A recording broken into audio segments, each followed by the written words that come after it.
We'll go ahead and get started with some introductions, and then hopefully people join us before anyone who is intending to join us gets here before Marta speaks, because that's what the showstopper stuff for tonight. So we'll start with some introductions and give people time to hop on the call. My name is Sofia Zanowski. I am the Registrar and Director of Development at St. Bernard's School of Theology and Ministry. It's my pleasure to be here with you this evening. A couple of introductions about who we are and what this event series is. So if you're unfamiliar with St. Bernard's, we are a small Catholic graduate theological school located in upstate New York. We have campuses in Rochester and Albany, and then we also serve students from across the country and the world through our distance education program. We have a couple of master's degrees in theology and philosophy, and then we also have some certificate programs, some graduate certificate programs where you don't need a bachelor's degree to take these certificates. One that I like to talk about at Words with Wine is our certificate in Catholicism and the Fine Arts, which is really similar to the theme of Words with Wine, looking at the arts and the classics and their intersection with faith. We have a couple of initiatives and offerings and programs that we offer to the general public, not just to our students, so Words with Wine being one of them. And I wanted to mention a couple of those upcoming things in case it piques anybody's interest. This summer, we launched a free audit initiative where anyone from across the world really could audit one of our summer courses for free. We have 2 summer sessions. One of them is going on right now. And we have 180 people from 29 states and 14 countries auditing our various summer electives. When you audit, you get to sit in on the lectures, engage in the discussions, but you don't have to do any of the assignments. So it's kind of a really nice thing to take a part in the summer because it doesn't require a lot of homework, if you will. Our second round of summer classes that you could audit for free starts on the end of the month. I believe it's June 29th. So I wanted to mention it. We have a couple of courses, archaeology in the Bible, political theology, an ancient philosophy course, and some others. So if you're interested in auditing one of those for free, I highly recommend you take advantage of it. If anyone would be interested in learning more about our graduate programs, the certificates, our classes, our scholarship offerings, tomorrow at 2 p.m. Eastern time, we have a virtual preview day, kind of like an open house where we'll be sharing more information about us. So there is time to register for that since it's tomorrow afternoon in case you'd be interested in learning more about what we do. And then this Words with Wine series, we try to do it monthly. We took the month of May off because that's when we had graduation and a lot of other events going on, but we've done it monthly for more than a year now at this point. And our next one is in July, on July 22nd, and there'll be a professor of music speaking about Handel's Messiah. So I'll send a follow-up email if you'd like to register for that event. And then for this Words with Wine series, we partner with a vineyard out in California called the New Clairvaux Vineyard. Our namesake is St. Bernard of Clairvaux, and so thus we share that in common with them, but we also share charism with them. And so in the height of the pandemic, we decided to partner with them to come together to bring people into this virtual space, literally coast to coast. We're in New York and they're in California, just to come together to talk about classics and faith.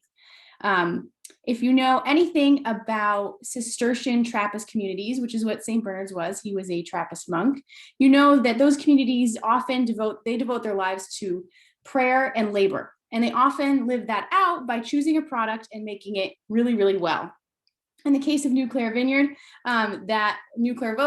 that product is obviously wine, and they are very delicious. So if you're interested in learning more about the vineyard, who we partner with, even though we are as far apart as far could be in the United States, I highly encourage you to check them out. So without further ado, let me introduce our speaker for this evening. Let me pull up her bio, Marta Botturi. She earned her master's in architecture at Polytechnic University in Milan, Italy, presenting a thesis on architecture and interior design of modern worship spaces. She's fascinated by the unique relationship between art, architecture, and liturgy, and considers it fundamental for creating a meaningful worship space that establishes a dialogue with the modern era. She attended several international workshops and summer schools organized by the Catholic Conference of Italian Bishops, benefiting from the always prolific dialogue between the church and the architects on sacred architecture. She's been a consultant and designer of 3 chapels for nursing homes of a private foundation in Milan. And her passion for art and design, distinctive of Italy, her native country, brought Marta to obtain the national qualification of licensed tourist guides. She uses an innovative way of presenting to all age groups of students about the artistic and historical sites worldwide, celebrated as the most excellent examples of creativity, faith, and technical skills. After she moved to the Schenectady area, which is in upstate New York, in 2018, she began to study how the profound change in liturgy after the Second Vatican Council impacted the worship space design in the United States compared with her European experiences. So I'm going to go ahead and turn it over to Marta. Let me stop my PowerPoint so she can go ahead and share her presentation. Thank you so much. Thank you, Sofia, for your beautiful introduction. And thank you all the people at St. Bernard for calling me tonight. It's such an honor to be here. And I see a lot of familiar faces. Thank you all for being here. It's such an honor because I will discuss about a topic that it's so fascinating for architecture, and such the relationship between architecture and liturgy. And I'll guide you through a journey, and we will see a lot of realizations of modern spaces. And I hope you like it. And we have time to discuss and think about together. And here is how we will proceed. If I need to repeat because you missed something, you can stop me anytime, feel free. And if not, I ask you to write your question in the chat so I can review all of them at the end of my presentation. So I'll try to present, and let me see if I can give you my screen. Hope you are seeing. Okay. Good. So let's start. And here tonight, we will try to answer to this fundamental question. So what happened to art, architecture, and liturgy at the beginning of the 20th century that brought to the concept of the modern worship space? So the first step to address this topic is identifying the right tools and a common language to understand architecture and liturgy.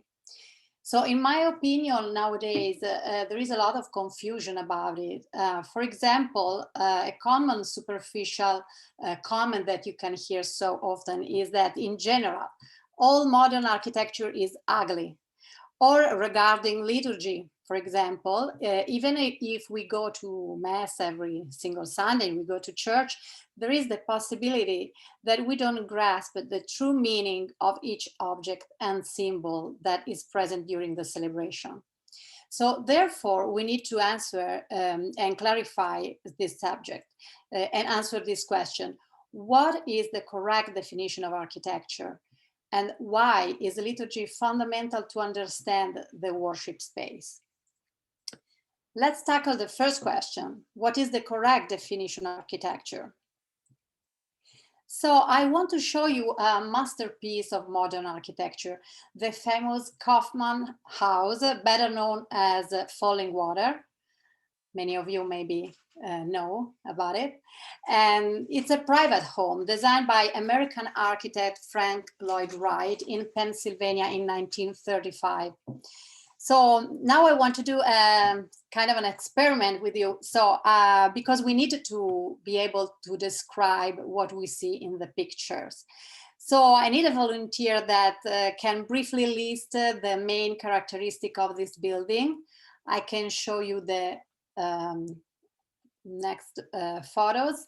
And the question could be, what are the main directions of the building's lines? What about the interior? Or more, can we say something about the materials that the architect used? So I ask if there is someone can just answer to these questions briefly.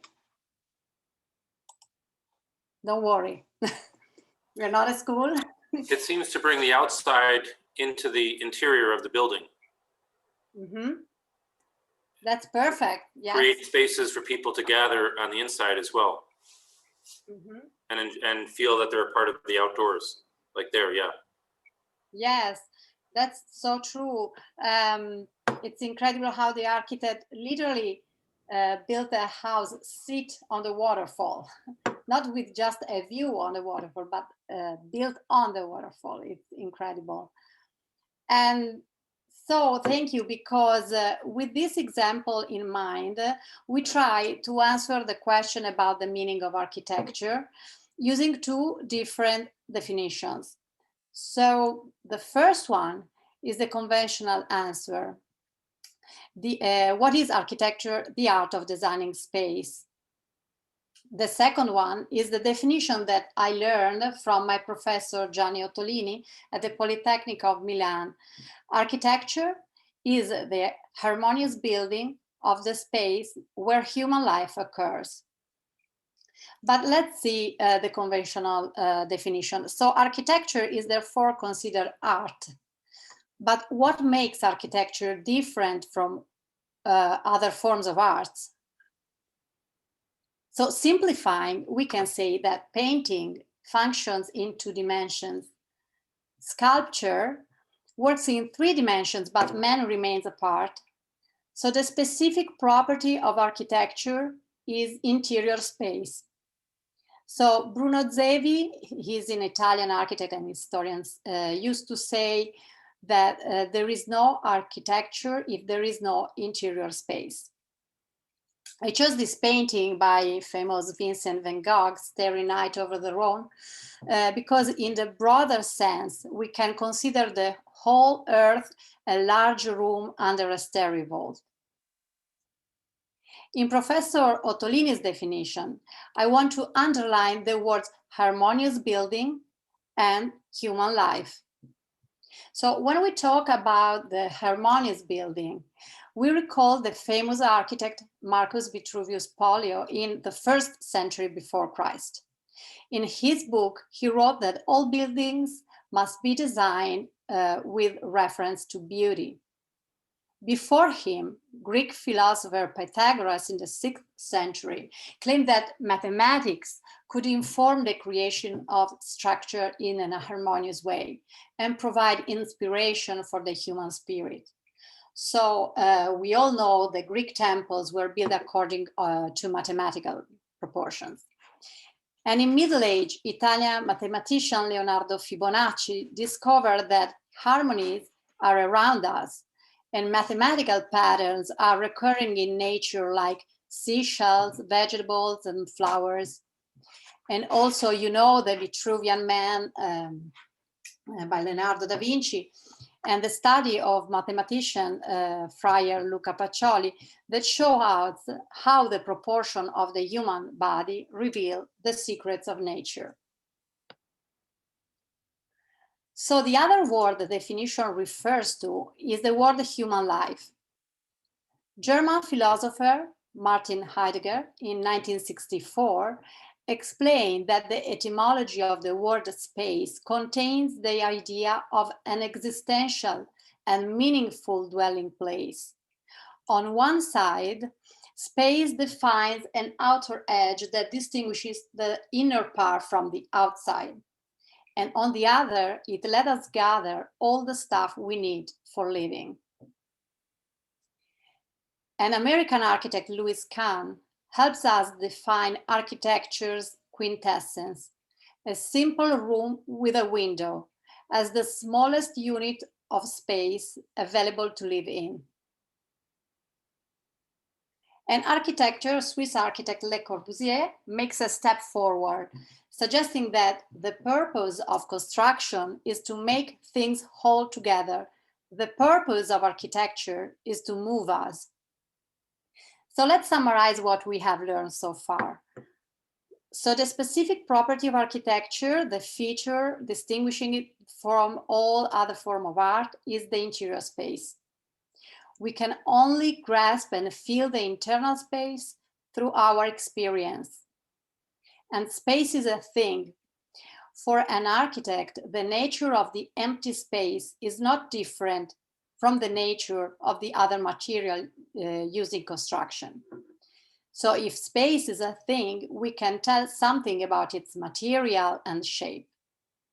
So we use aesthetic categories in describing beauty and harmony. And we said that the architecture is not merely construction, it is the art of designing a space open to fit and welcome the human gesture. We could say there is not architecture if it does not fit the human body. I want to show you this picture. It's very significant because this is the tomb of the Czechoslovakian architect Adolf Loos in Vienna. And he designed his own grave, and he designed a whole stone cube on the top of his grave, sealed up, and that cannot welcome the human body. So here, there is no space available, and provocatively, it represents the death of architecture, and therefore of the architect himself.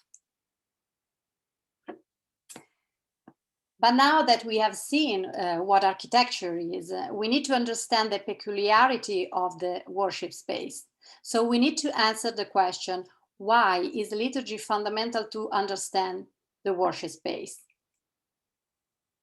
In the Catechism of the Catholic Church, Part 1, the Profession of Faith, we read a definition of church.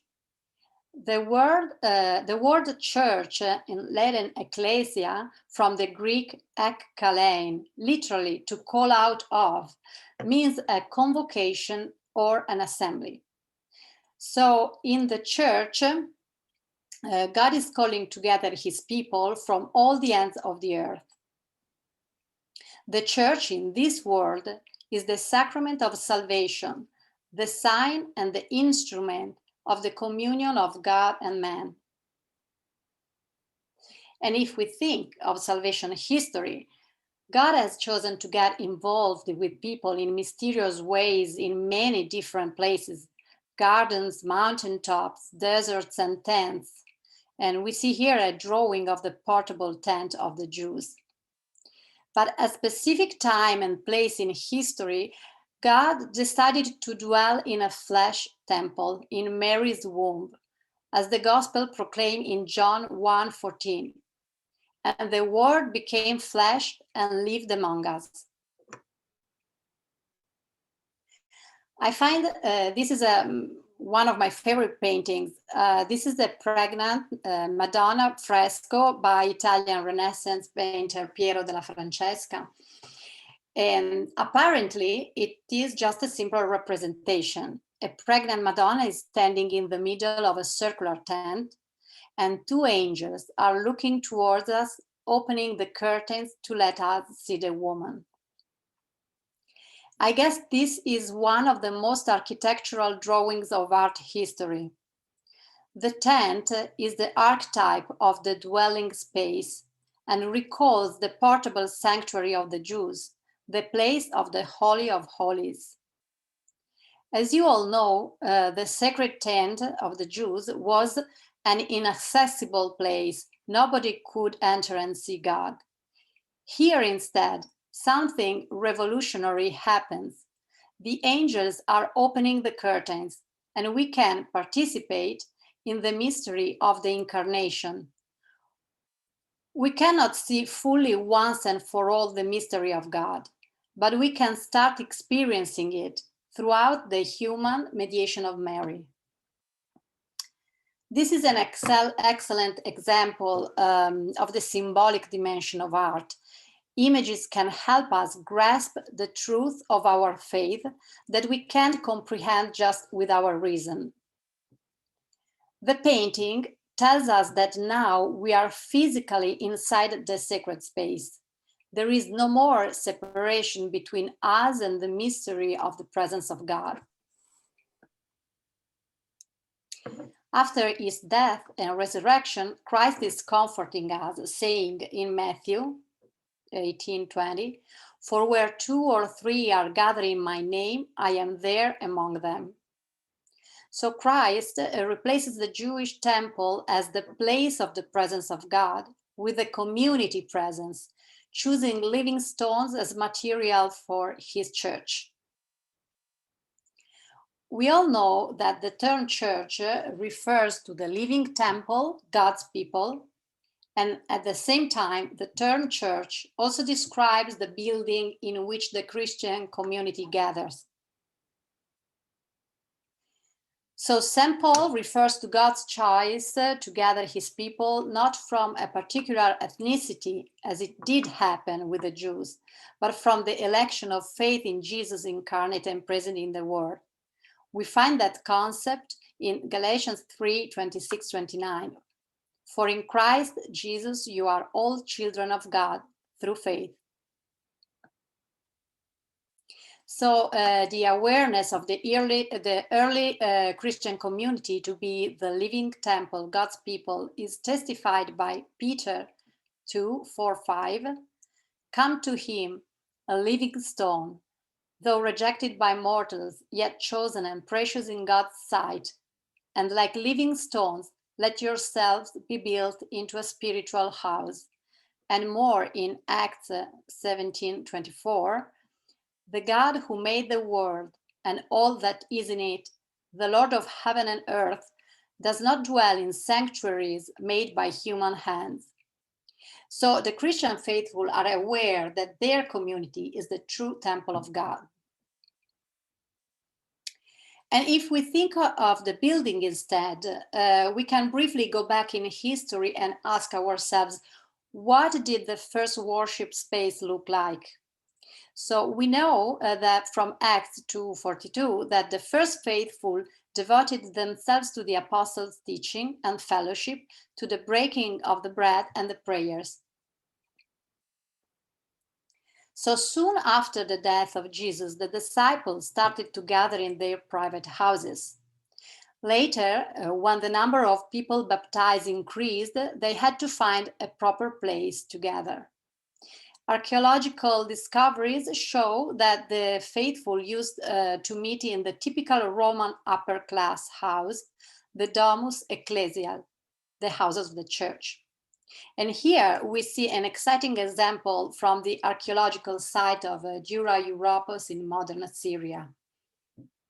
The family made available for the community a room, tablinum, that contained a table and was used as a reception area and for the celebration of the Eucharist.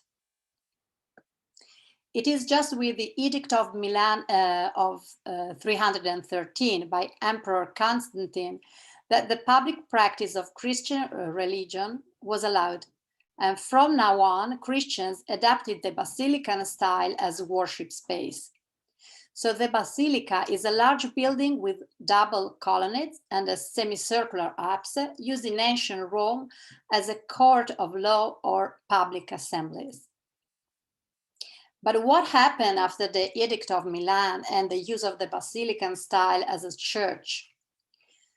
The altar became a permanent and steady element, usually collocated on the martyrdom places, as we often found saints' relics underneath.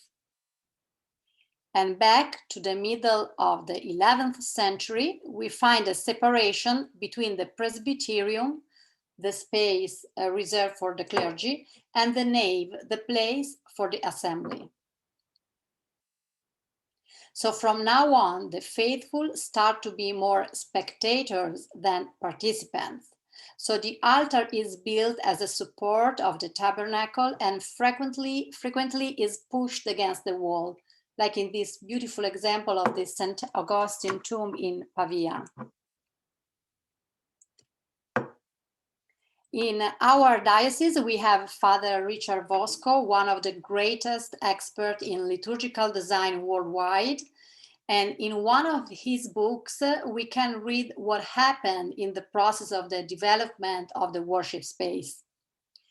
We can claim that even though the public worship of the church has always been in a state of constant but usually very slow evolution, from the 4th century to the 20th century, the formal components of the Mass dominated by clergy remained basically the same in Catholic churches. So in light of what we have said so far, we can define the specific nature of the Christian building. We use the words of Father Frédéric de Bouy, with no doubts the highest reference if we want to study the relationship between architecture and liturgy. He says, the liturgy reality is central and definitely defines the specific Christian nature of the building.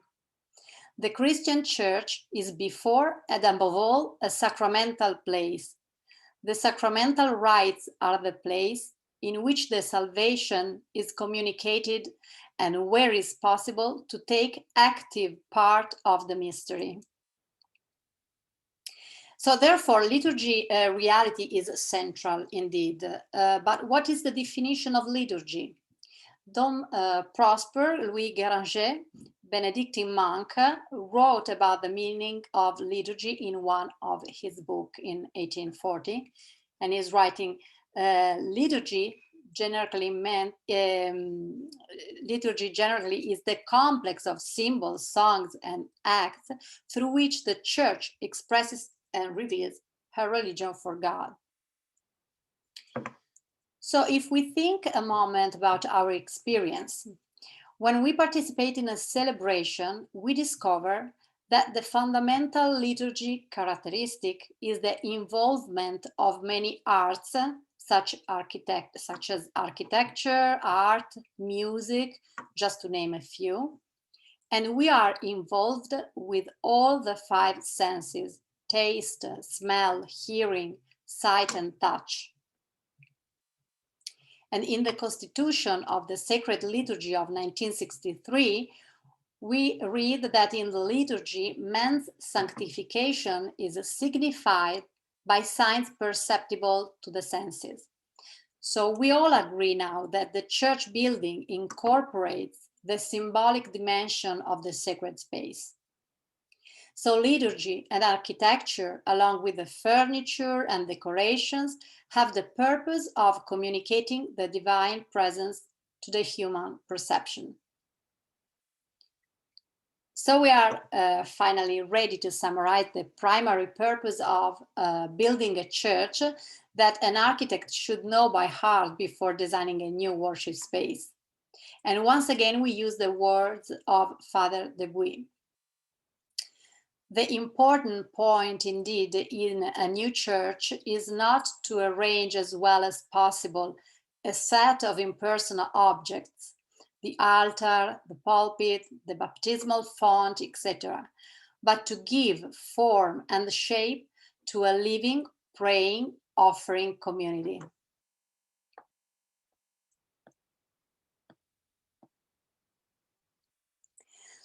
So now that we learn the main goal of worship space, and now we have the tools to verify if the worship space meets the requirements of good architecture, let's answer to the third important question: what happened to art and architecture and liturgy at the beginning of the 20th century that brought to the concept of the modern worship space?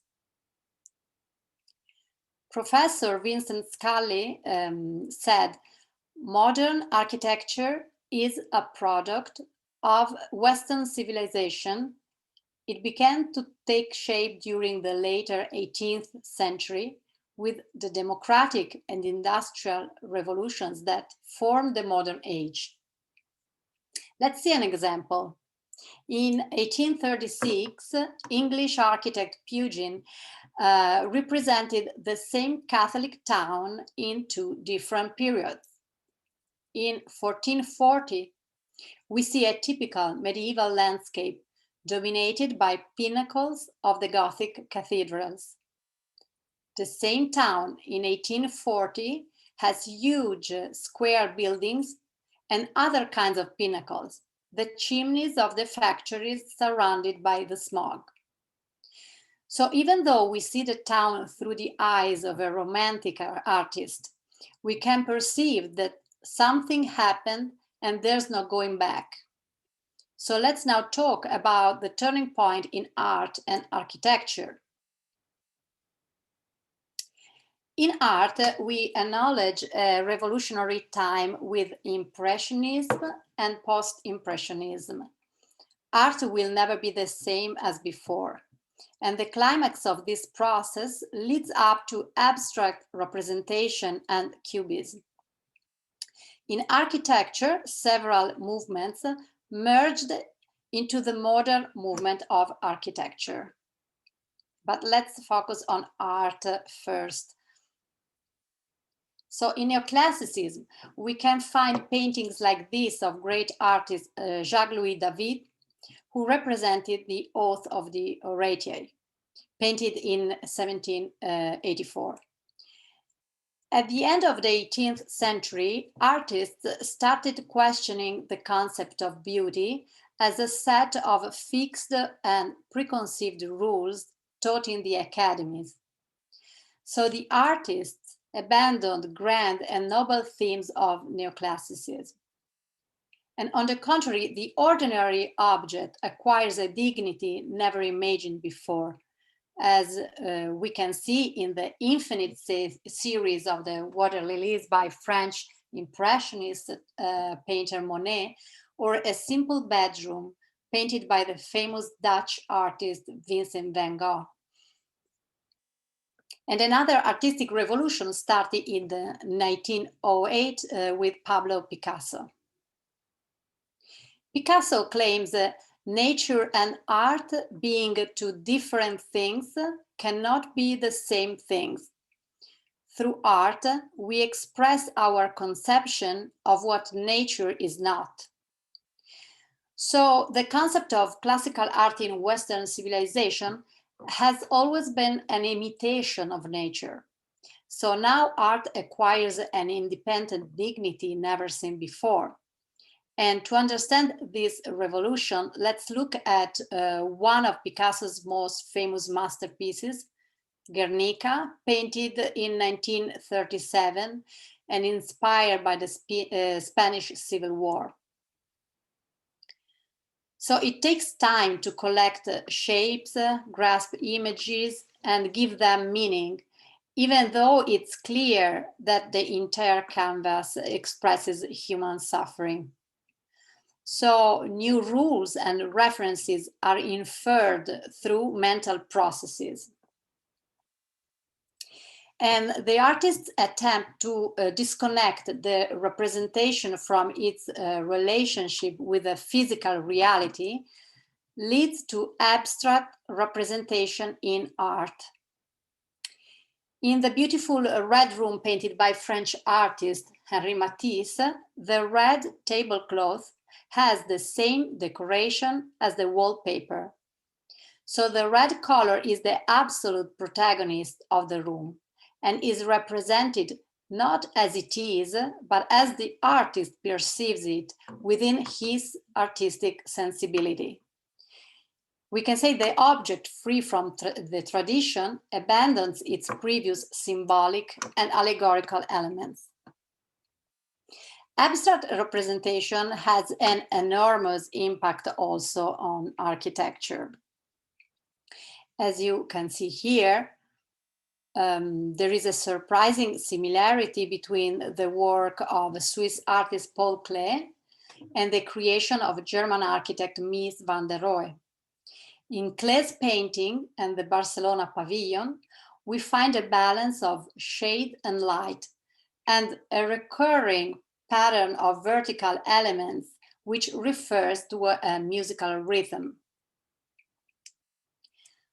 But what was happening in architecture around the world? In 1851, at the great exhibition of the works of industry of all nations in Hyde Park, London, Joseph Paxton built the Crystal Palace, a massive greenhouse.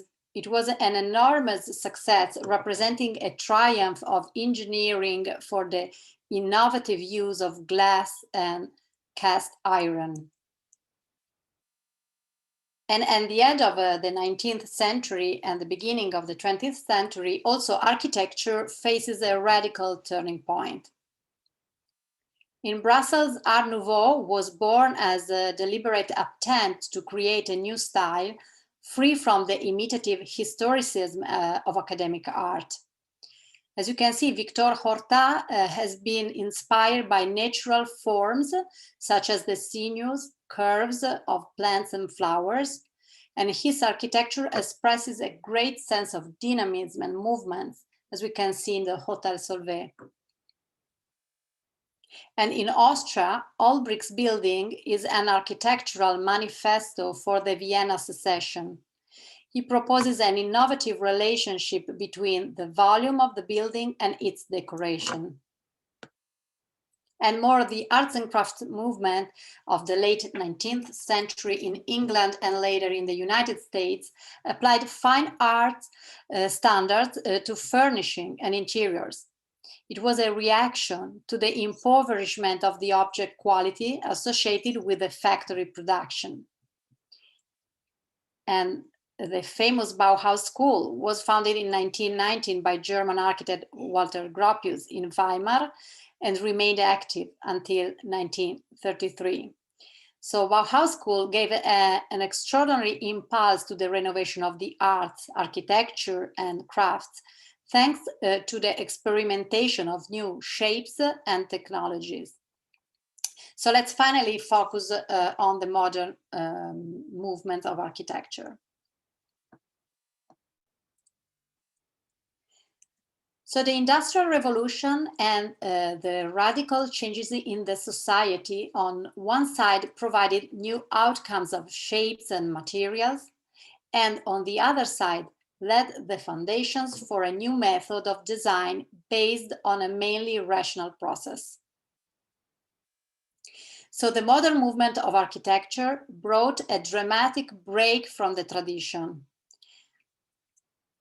We can say that in the period between the two wars, we can find few experimentations of modern worship spaces, but we have to wait until the end of the Second World War to witness an unprecedented time that Father Debuy defines as epic. To give an example, in the Archdiocese of Milan, when Giovanni Battista Montini was cardinal, 123 new churches were built in a short period of time, 1955-1963. And in France, from 1950 to 1960, 10 years, 650 new churches have been built.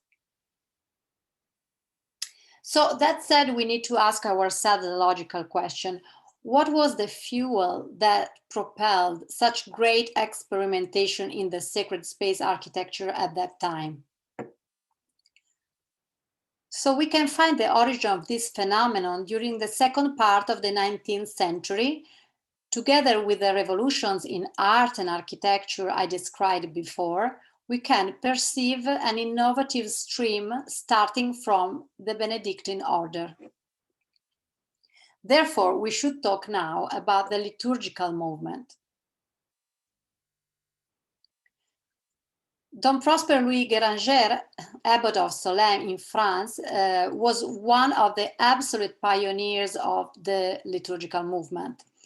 He raised the issue of changing the liturgy to give the assembly a more active role. And another protagonist of the liturgical movement was the Dominican Father Marie-Alain Couturier. He was an artist himself, and based in a convent in Paris, he represented a magnet that attracted a wide range of contemporary artists. And he contributed to spreading new artistic impulses by co-editing the Dominicans' magazine L'Art Sacré. And we can say in general, the church was open to encourage openness to new styles of art and architecture, both with Pope Pius XI and Pius XII. So without further ado, I will introduce one of the most significant experiences of the liturgical movement in the heart of Europe. In 1920, the castle of Rothenfels near Würzburg became the headquarters of the German Catholic youth movement named Quickborn. In 1927, the German philosopher Romano Guardini was elected director of the castle that became the center of a vibrant liturgical renewal. And several young people gathered there to discuss liturgy and art. In the same years, architect Rudolf Schwarz was hired for the castle renovation. And thanks to their friendship and collaboration, Guardini and Schwarz established the foundation of the liturgical movement's ideas by influencing a whole generation. So the experiences of the liturgical movement in France and Germany merged into the liturgical reform promulgated during the Second Vatican Council in 1962-65. The Council fostered the interpretation proposed by the liturgical movement. During the liturgy, the people are not just spectators of a ritual performed by the priest, but they are subjects that celebrate the Eucharistic mystery as a community. And liturgy is considered as an action, ergon, more than as a lecture, logos. So the council focuses on the main point of the sacred space, the place in which the assembly is gathering witness of the Christian event. In other words, the Second Vatican Council had an enormous impact on the modern worship space design. The council defined the quintessence of the worship space, the altar. The altar is the heart of the celebration.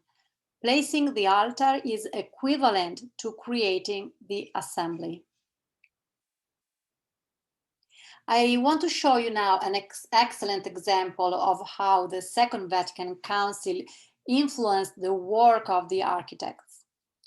Just after the council in 1966, architect Ottokar Uhl published his project on the Abbey of Melk in Austria.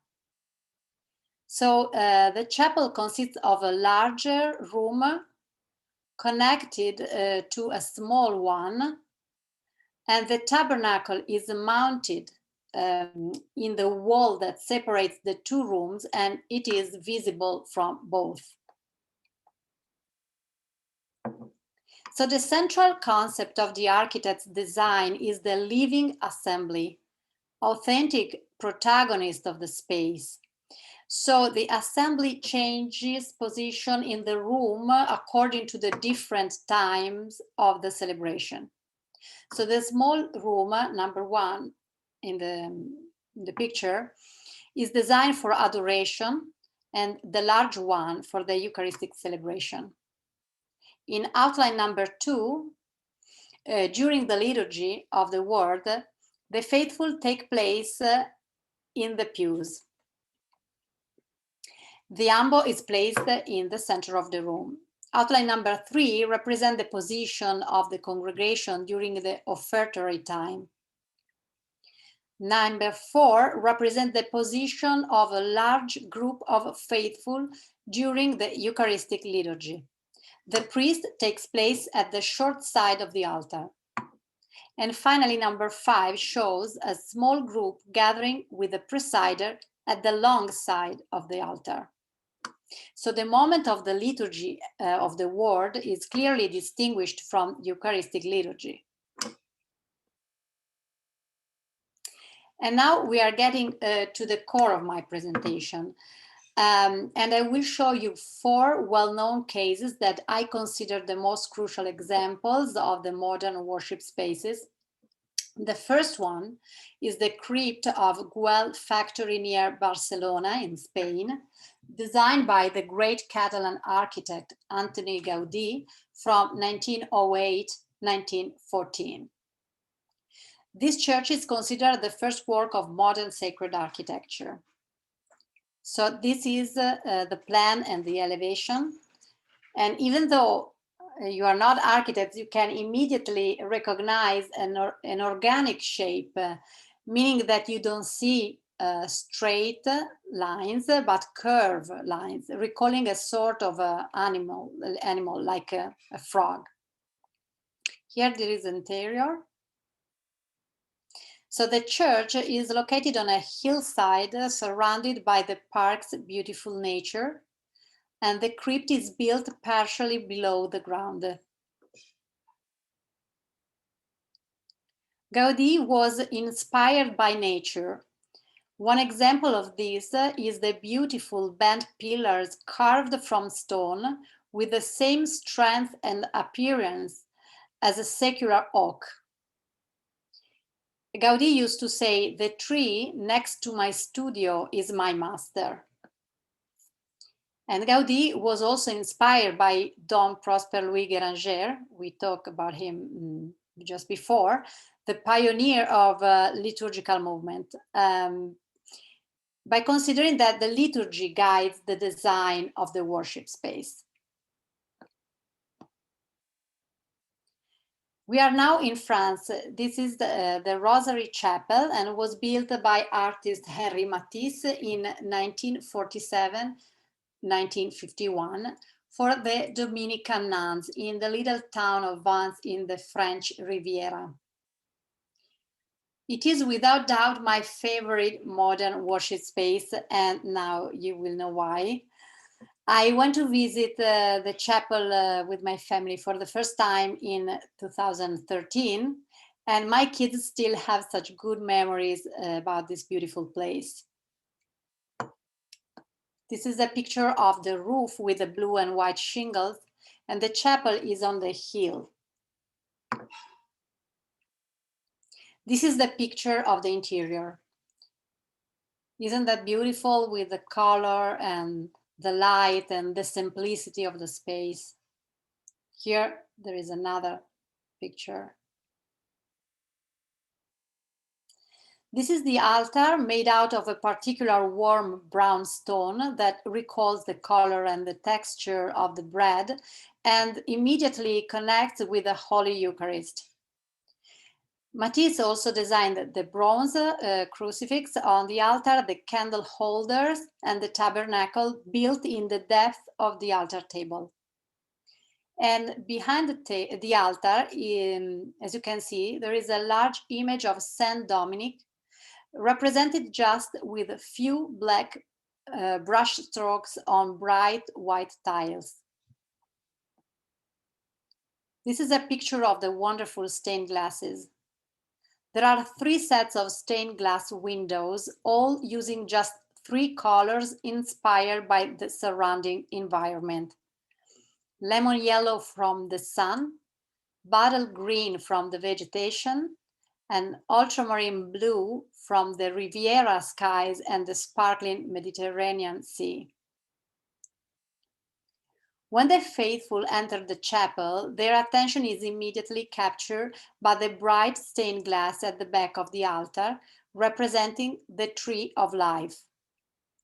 The stained glass seems like a large tapestry hanging at the top of the window.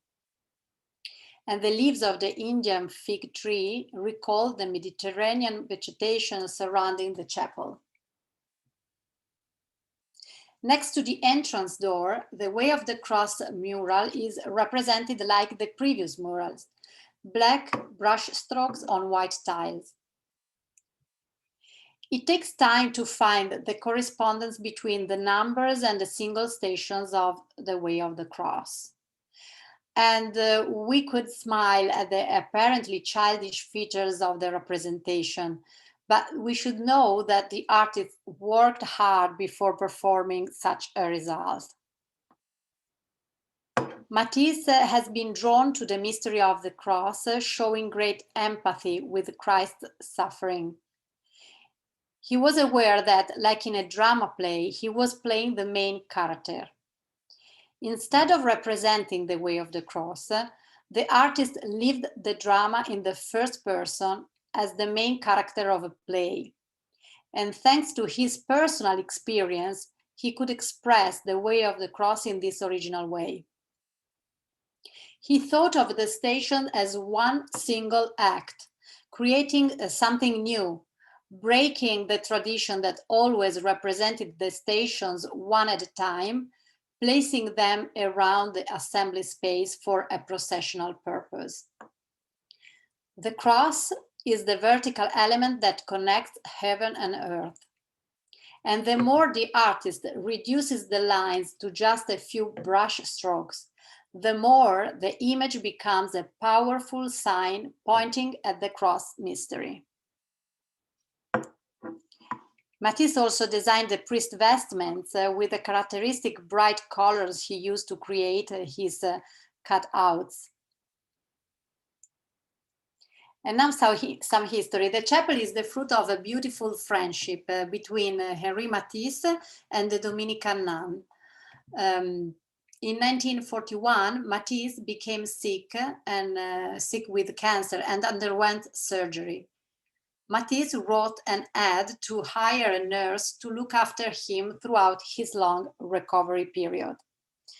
And a 21-year-old student nurse by the name of Monique Bourgeois applied. And soon they became friends. And Matisse asked her to pose for him, which she agreed to do.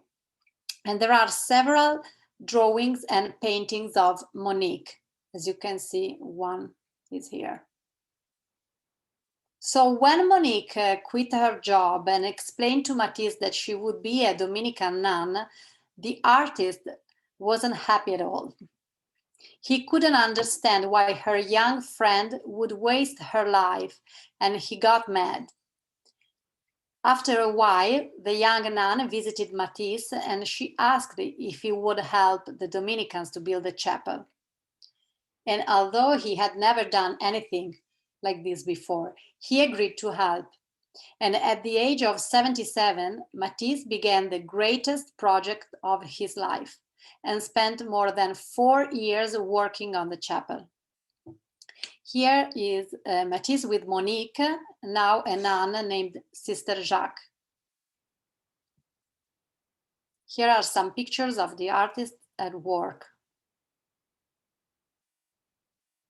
At that time, Matisse was so crippled that he could only work from a wheelchair or the bed, and he would use a long stick with a brush strapped to his arm. So let's stay in France to look at another example of modern architecture. The chapel of Notre Dame, better known as Chapel of Ronchamp, was built by the Swiss architect Le Corbusier in 1955. So the architect intended to create a place of silence, prayer, peace, and inner joy. Those are his words. Le Corbusier was as far from faith as Matisse, but although Matisse was open to the divine grace, he perceived in the nature surrounding him and in his friendship with Monique, Le Corbusier considered himself an atheist. And later on, he had to admit that his friendship with Father Couturier helped him with the project of the chapel. So Ronchamp is considered one of the most important buildings of the 20th century. The architect built the chapel on a pre-existing pilgrimage site. Le Corbusier claimed that the chapel's shape had been the result of the wind and the echo of the surrounding 4 sides of the horizons, along with the historical memories of the pilgrimage site. This is another picture. The picture shows here an aerial photo of the large crowd assembling at the Ronchamp Chapel to celebrate the opening of the Second Vatican Council in October '62. This is the plan, the floor plan. Number 2 represents the main space for the congregation. Then the thick wall that curves inwards from the outside creates 3 small chapels indicated by the numbers 4, 6, and 7. On the east side, the curved shape of the building welcomes the pilgrims and creates external areas for outdoor celebration in number 10 in the plan. So the overhang protects the outdoor liturgical elements, altar, bench, and bench for officiating priests, and pulpit, and even the choir gallery. In this picture, we can see the wooden 17th century revolving statue of the Holy Lady rescued from the former chapel. Le Corbusier took great care to enclose this sacred figure in a protective glass case at the back of the altar. So the Virgin presides over both the interior and exterior altars, because the statue can be turned indoors for regular celebrations or outdoor for larger group celebrations. Le Corbusier used to have on his table a crab shell picked up on Long Island, and it is precisely the empty crab shell that inspired the monumental curved concrete roof. The roof is supported by columns hidden in the walls, and a gap between the roof and the wall allows a cut of light to filter into the interior. There are 3 doors, one for each entrance. Each of them has a different shape and different material. This is a view of the main door. A large revolving door is decorated on both sides with enamel steel tiles. Le Corbusier was also a painter and offers here an example of an absolute modern work of art. Now we can see the interior.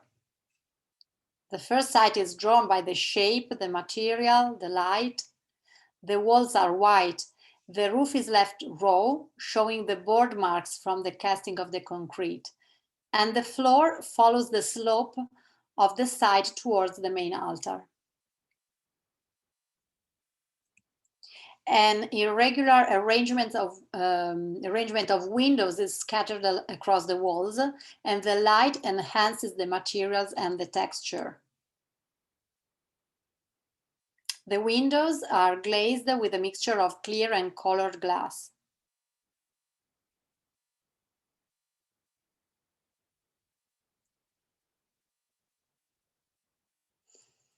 This is a view of the altar, the pulpit, and the tabernacle.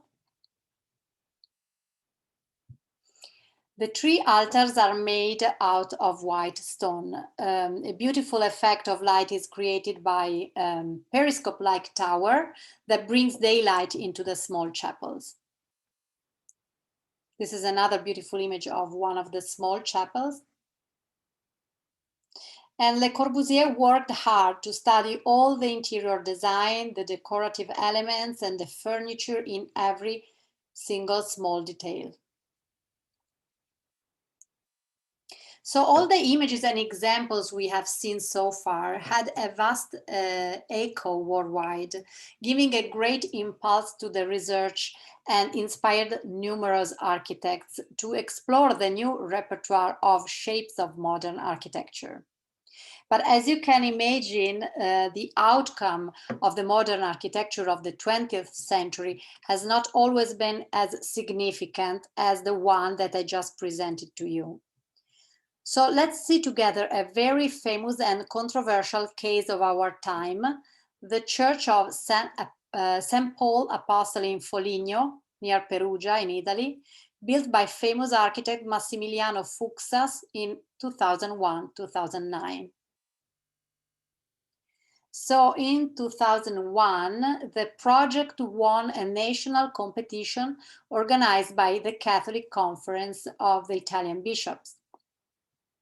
And I want to read the committee report describing the reasons why they chose this project.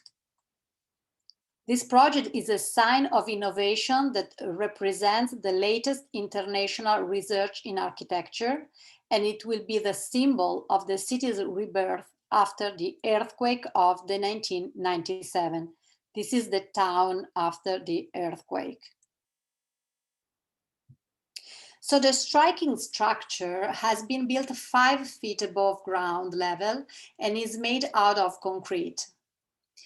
The church building consists of two solids inserted into one another like a box within a box. The tall totem, 44 feet high, is a sculpture stele cross by Enzo Cucchi in cement and white marble from Carrara, is the only sign that gives the building a religious trait.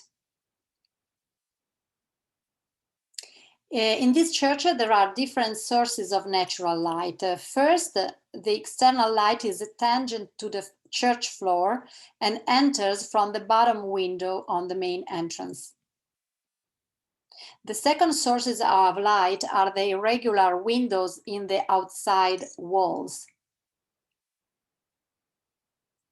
Finally, natural light also enters from the top. The internal box is hanging almost 10 feet above the floor, and there are 10 feet from the external box. So the light is coming from the top through the cavity between the outer and the inner box. We can see also the light is entering from the top of the roof through 3 cuts over the presbyterium area. And here is a picture of the interior. Here we can see the presbyterium, the altar, the tabernacle, and the ambo placed under the hanging box. So architect Fuchs has designed all the furniture and lighting, like the lamps that hang from the ceiling. And here we see the gathering space with the pews for the faithful. And for the architect, the interior and lighting evoke the idea of essentiality and purity. But this project raises a fundamental question. Is that space adequate to the proper requirements of the church?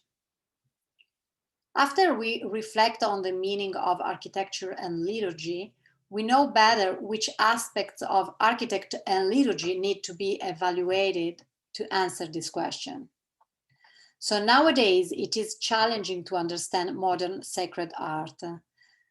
Somebody would claim that modern art is instead an expression of the disappearing concept of sacredness in architecture. I believe that in our time, the modern artist has often lost the connection with the rich tradition that preceded us. The artist is willing to find an individualistic expressivity, and this attitude has a double effect. On one side, the great choral artistic act is vanishing. On the other side, the lack of communication among the arts involved in the worship space and the partial vision of the artists make it highly complicated for the faithful to take part in the joy of the artistic experience. I found that the problems of the modern space of worship are very well expressed by the words of Czech statesman Václav Havel in 1994. We read together. Thus, today, we find ourselves in a paradoxical situation. We enjoy all of the achievements of modern civilization that have made our physical existence on this earth easier in so many ways. Yet we do not know exactly what to do with ourselves, where to turn.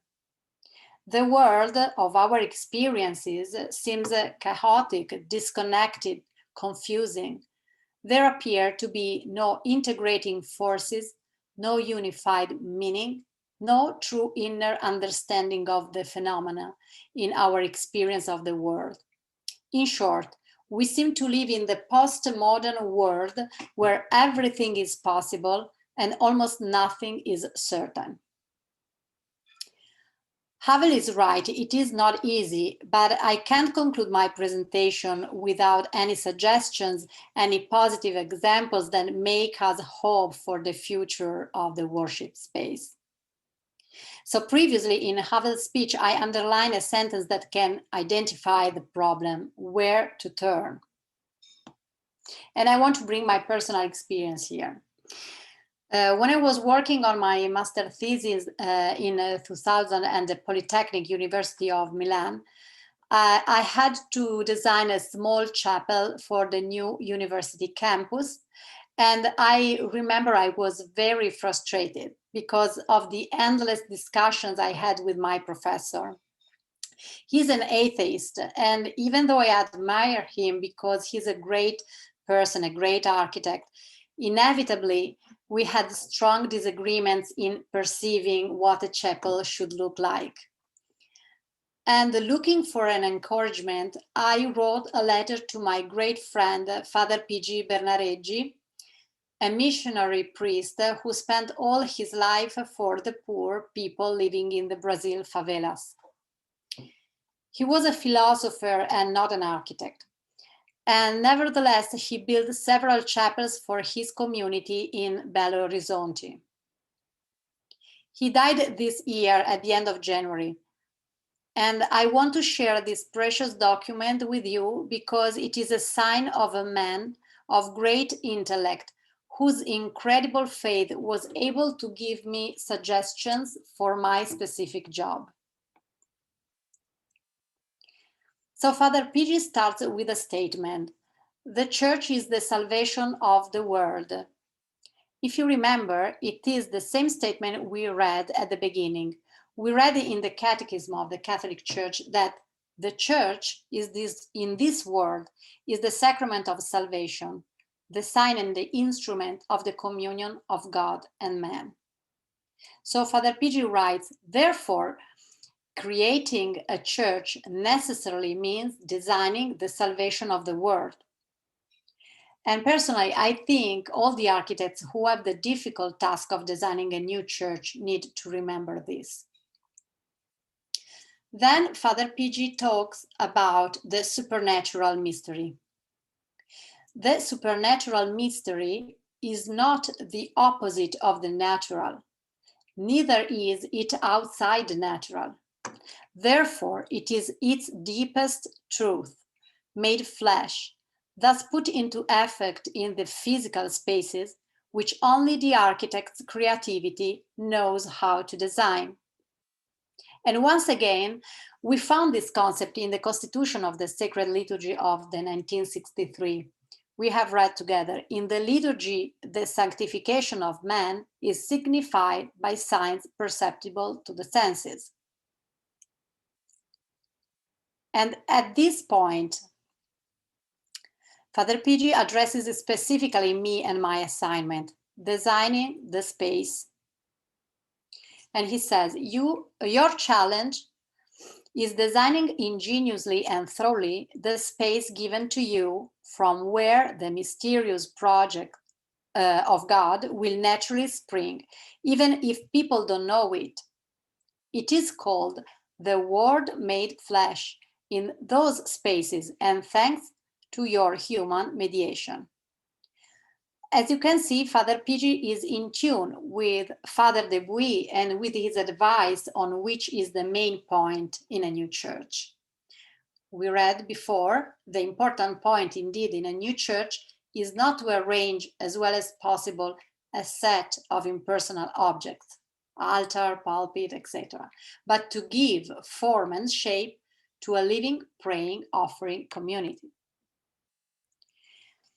So Father PG's conclusion always moves me, and I'll tell you why. He goes, entering the church, the atheist, claimed or factual, as well as the most faithful Catholic poor, woman or man, has to be moved from the emergency of the word, even if they do not know anything about it, and they can give it a name. Everybody, no one excluded, just being fascinated, touched, and authentically true, even if they do not know why. And I am always moved for two reasons. First, I discovered one more, the importance of art and architecture as beautiful signs of the presence of the mystery. Art and architecture can truly lift our soul to heaven. The Church has always been aware of that, being the primary patron of the arts. And also many people converted just after visiting a church. For example, French writer Paul Claudel, at 18 years old, embraced the Catholic Church after listening to the Magnificat, sung in the beautiful Cathedral of Notre Dame in Paris. Or Edith Stein was visiting a church just for artistic purposes, and she was deeply moved by a lady with grocery bags who would enter the church for a quick prayer. Edith realized the Catholic faithful wouldn't go to church just for the religious ceremonies, but they would go between one errand and the other with the same familiarity with whom they would visit a friend.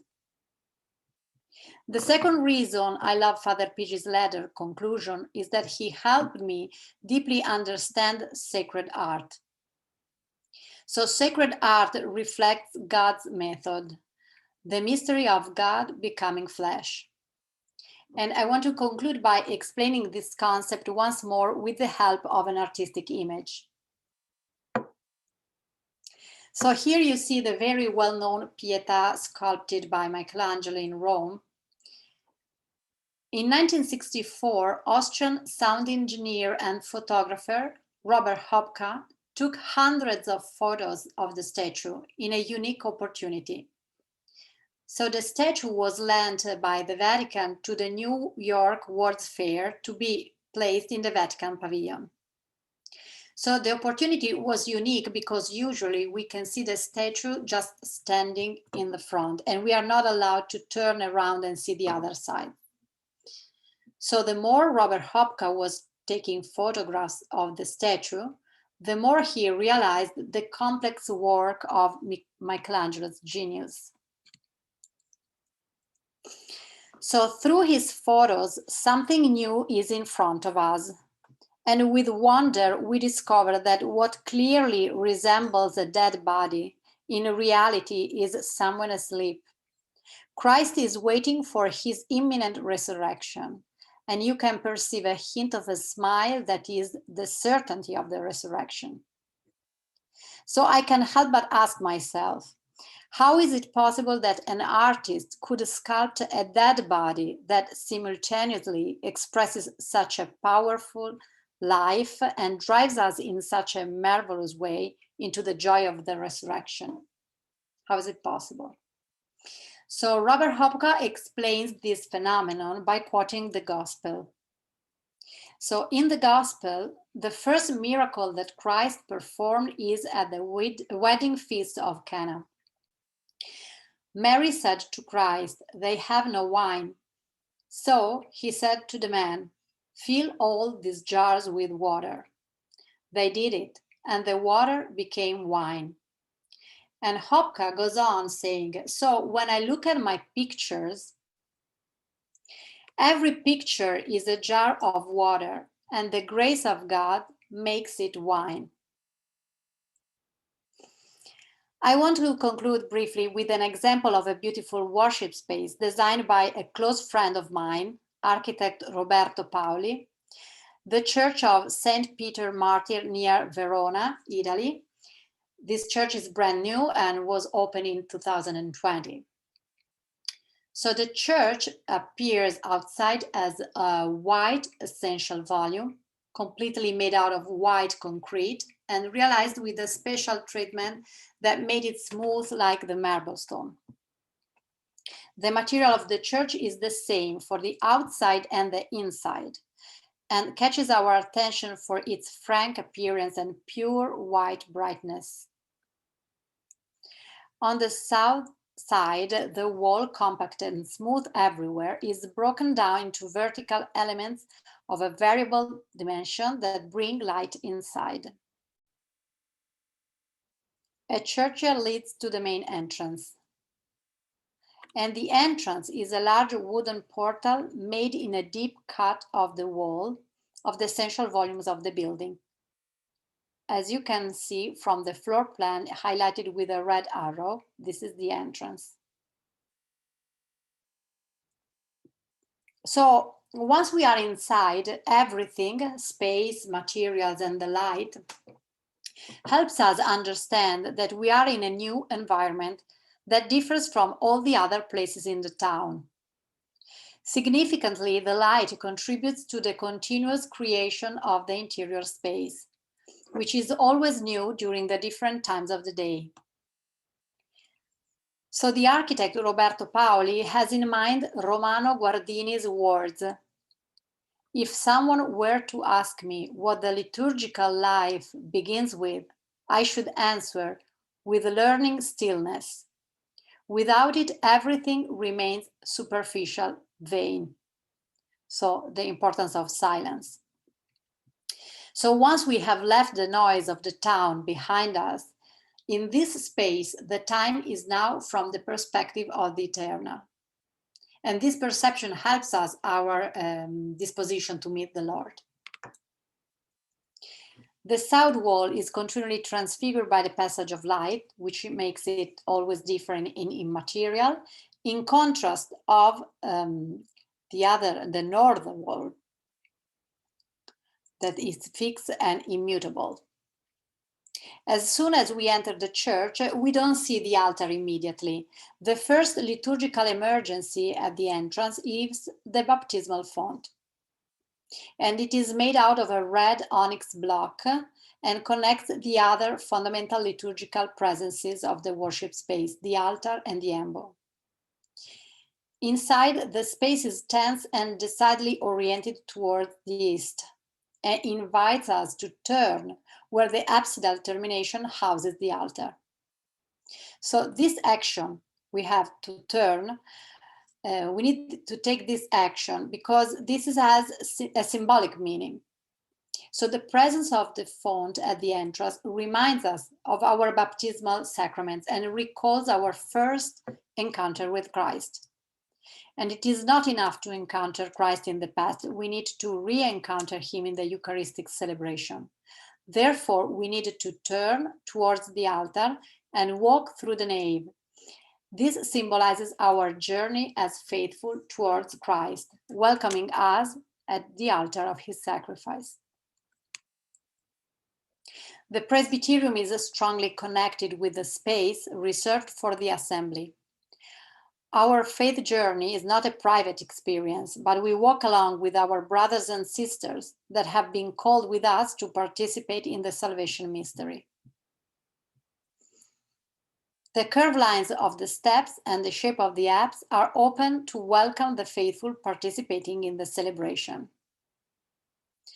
I really hope you like this space, which is so modern, but also at the same time familiar and so connected with the church tradition.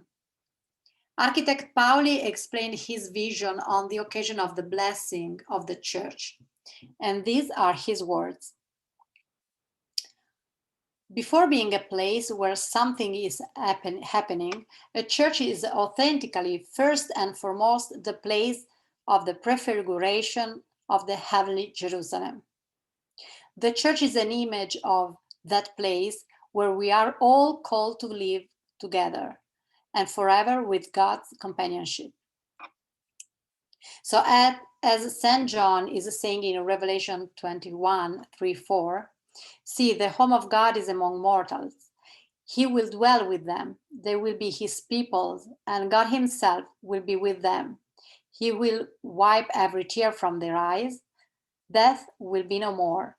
Mourning and crying and pain will be no more, for the first things have passed away. So now that I talked so much, it's time to give you the words, and I really hope you like my presentation, and thank you for your attention. Thank you so much, Marta. I don't know if I saw any questions come in the chat, but it looks like we have a couple of minutes if anyone wants to ask any questions before we end for the night.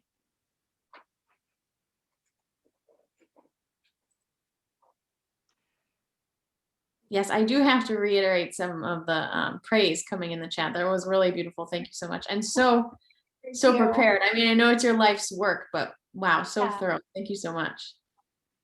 No problem.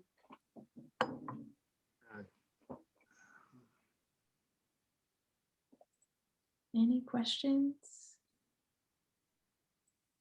yeah, if someone has a comment, feel free, unmute yourself and. Yeah. Or just Hi, say what. my name is Natalie. I'm listening from Houston, Texas, and I just wanted to say thank you so much for your beautiful presentation. I actually heard Father PG speak in New York, so I didn't know him, but I heard him speak, and I know who he is. First of all, I want to say you really inspired me. I can't wait to travel to Europe and see these beautiful places.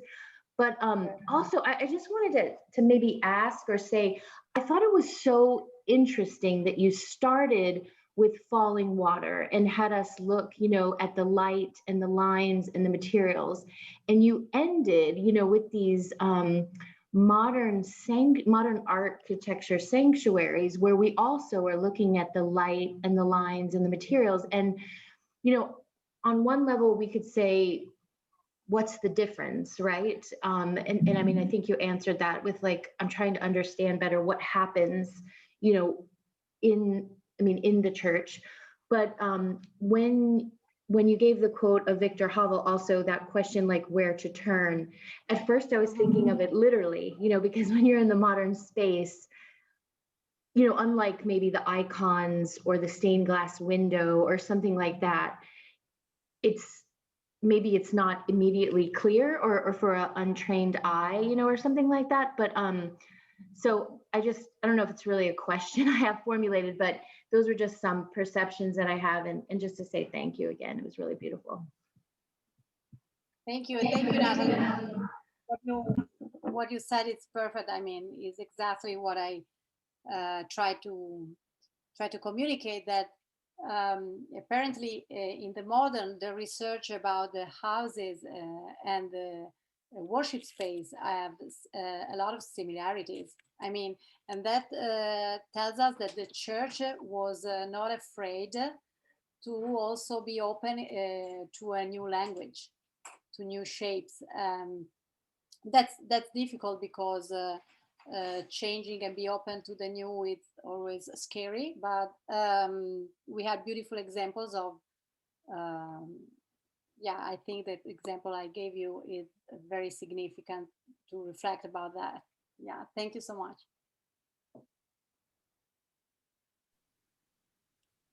Were there any other questions? I couldn't tell if someone else had unmuted to ask.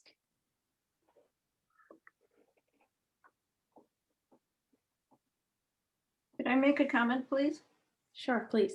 I'm impressed by the buildings and the absence of statues, and in place of it, the beautiful space.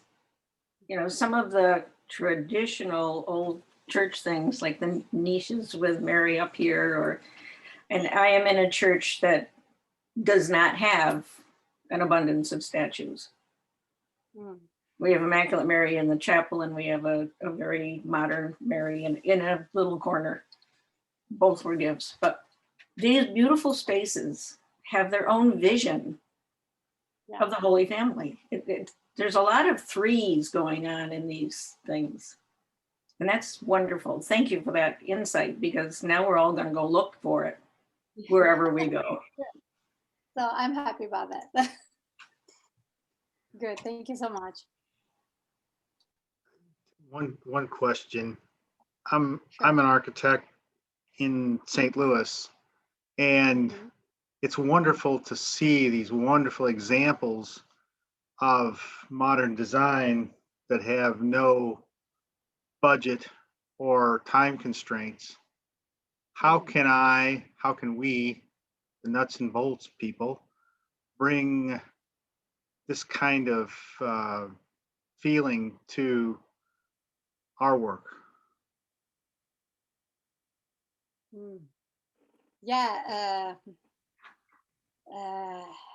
I think the budget is a big deal. I mean, budget is architects are really in front of this aspect of reality. I mean, the budget is a big deal. For example, the first example I gave you, the example from Gaudí, the church is not even finished because he faced a lot of adversities, and one of that there was not enough money to finish that. But nevertheless, he could leave a very significant and beautiful sign. I don't know in the specific how to answer this question because it's really hard. But I think, as I said, that the artist is not this man that has this superpower that can win all the adversities and circumstances. But I think he's a part of the assembly we were talking before. So it's an aspect that we has to be to be considered as a community, as a. So I think this is the best answer I can give you. A prayerful approach would probably help a lot of people. Yeah. Thank you. No problem. Thank you. May I add something to that? May I make a comment? Sure.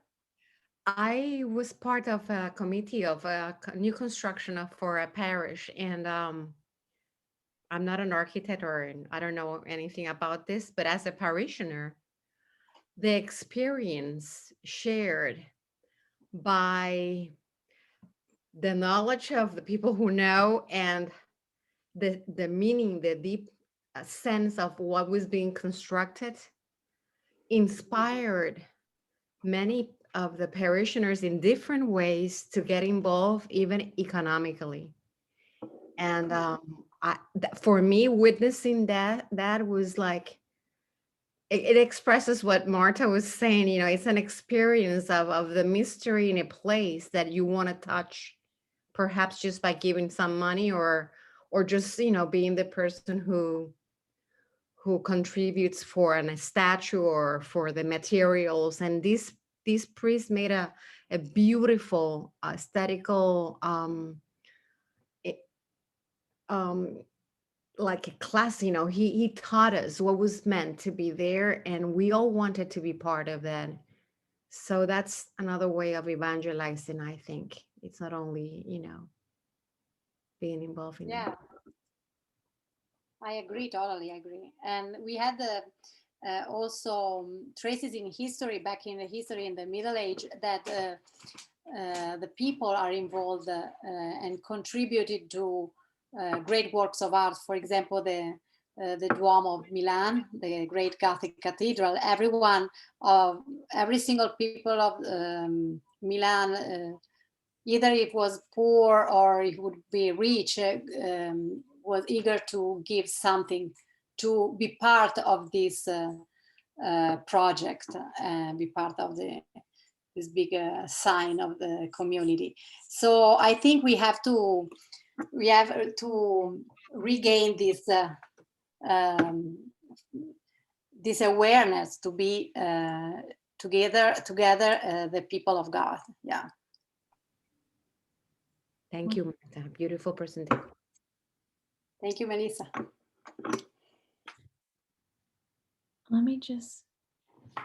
Well, thank you everyone for attending tonight.